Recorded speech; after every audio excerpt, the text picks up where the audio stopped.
Hi everyone, welcome back to my channel, or welcome if you're new. Today I'm working on a little spread that doesn't have a lot of depth to it, but I really like the technique that I ended up using. So I have these printouts of just some things that I'm looking forward to in the last half of a year or so. And I'm going to make a lift the flap page. So I have a printout of a concert that we're going to. I'm looking right now for some stickers to represent a trip that we're going to take. And then there are a couple of books coming out that I'm really excited to get my hands on too at the end of the year. And I'm going to glue those on this page. And then, like I said, I'm going to hide them and create a lift the flap page for them. So right now I'm just laying them out.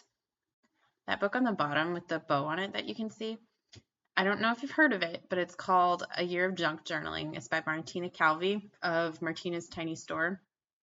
She's based out of Australia. And she has another book called The Art of Memory Collecting, I think it is. And that one's not, it includes junk journaling, but it's not about junk journaling. It has a lot of different crafty projects. But this next one is 52 junk journaling prompts or techniques, and then there are examples from her journals too for each one of them.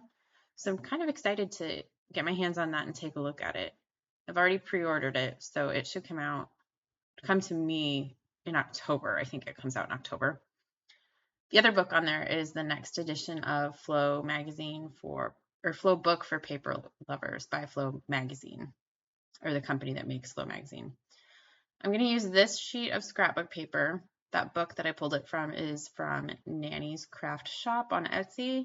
She's based out of France, and it just has a bunch of different paper designs. So I did this very not precise.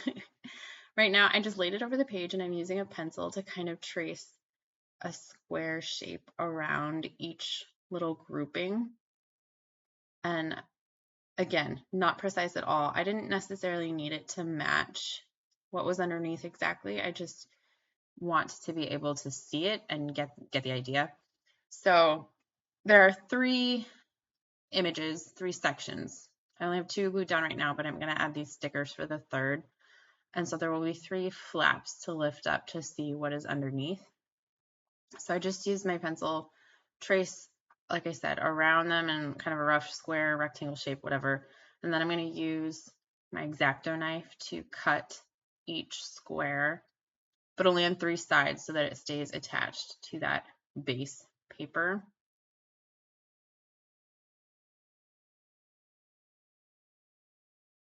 And this paper that I'm using from Nanny's Craft Shop, it's a little bit slick. It's not quite as matte as regular scrapbook paper is. So I had a little bit of trouble erasing the pencil lines later. So depending on what type of paper you use, that might not be the best technique, but it worked pretty well.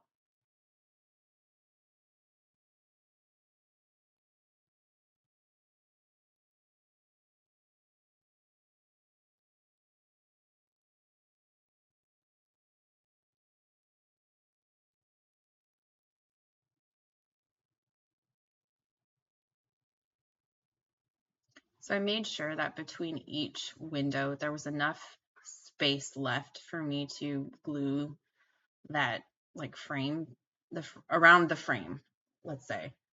But there was enough space left for me to glue it down so that it would still hold onto the page. And I'm just using my Tombow tape runner to do that.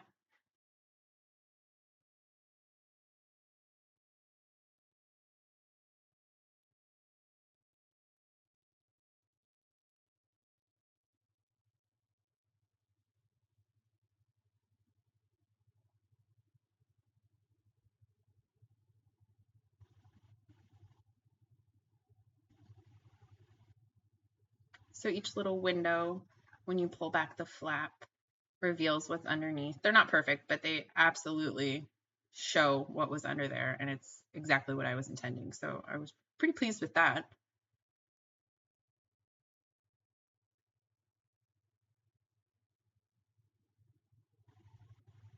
So the edge of that frame piece wasn't quite down, so I'm going to tape it down with washi tape. And there's that little half page. So I split the washi tape in two so that that half page can still turn.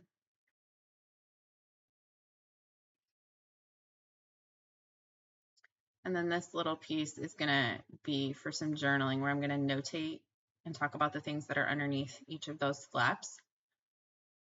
But I thought that the page underneath it, that paper was kind of dull and boring. So I pulled out this scrap of wallpaper. It's actually a wallpaper sample that I had ordered solely to use in my journal, not because we put wallpaper anywhere.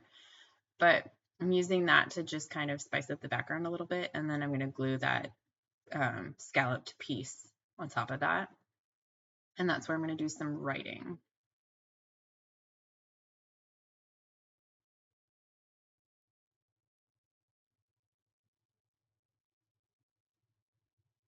I've been using my glue stick a lot more. Usually I use my Tombow tape runner for almost everything, but recently I don't know why, there's no rhyme or reason to it, but I've been reaching for my glue stick a lot more. It's the Oohoo brand. Is that how you say it? I'm going to roll with that. Oohoo brand glue stick. It's very strong. It's very easy to use. I love it. So if you're looking for a good glue stick, that's a good one. I'm using some star stickers here to make like a visual little handle for each flap, if that makes sense. It's obviously not functional, but it just kind of notes where you would go to lift the flap. And then some alphabet stickers here, and I'm just spelling out looking forward to. And then after I do my journaling, I'm going to use my pen and do some just like doodling around each of those windows just to make them stand out a little bit more, since it is a patterned piece of scrapbook paper and it's all one piece. When the flaps are closed, it does kind of blend in and it can be easy visually to miss maybe where they are. So I use black pen and do some little scallops around them, and that does a really good job of drawing your eye to them and kind of delineating where those openings are.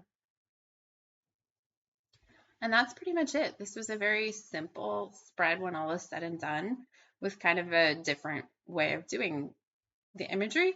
So I don't know, I had fun with it. I hope that you liked it. Thank you for being here and thank you for watching, and I'll see you again next time. Bye-bye.